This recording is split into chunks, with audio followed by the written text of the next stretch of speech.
Yeah, I just pulled it off. It just looks like these tuck in.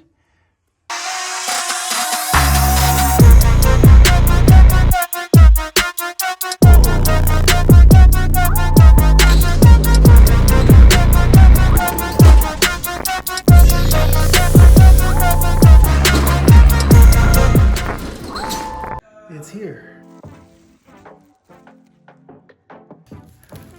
Glad this came. You see, it's the little things, at least for me. Let me show you what this is.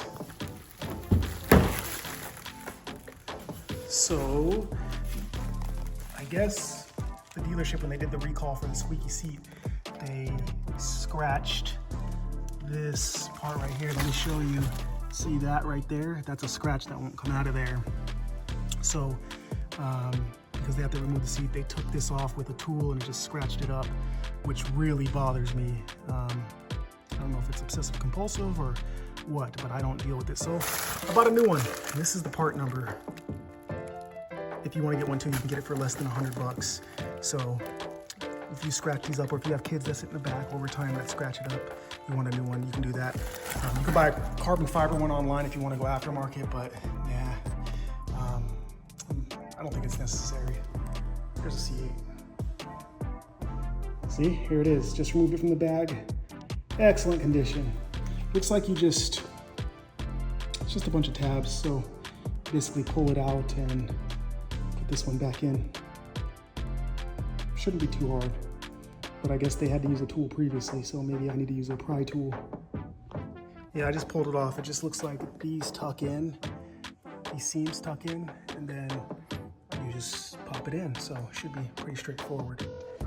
And just like that, new one's installed. Yeah, this pulls right off. You just tuck this lining into here when you're putting the new one on.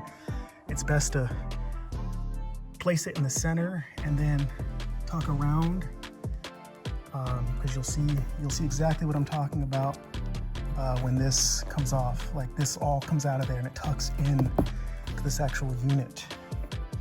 Real nice. But yeah, so just make sure it's all tucked, and then you apply the pressure and everything will snap in. Now the front holders, they come off, they're separate.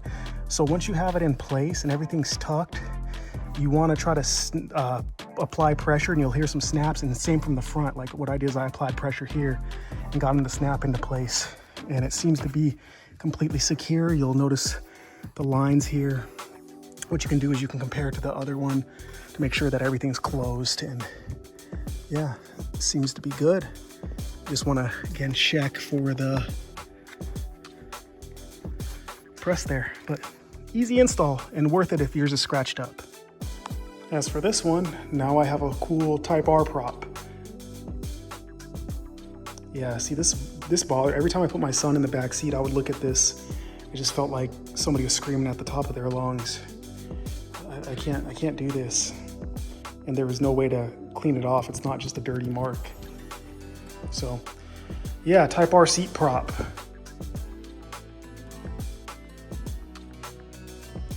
Maybe I'll hang it on the wall. Could make a good memorabilia thing, like my old STI grill, which is behind the ladder. I have various parts from old cars, but I gotta clean this up anyway. So we'll see. Thanks for tuning in. God bless you and your families.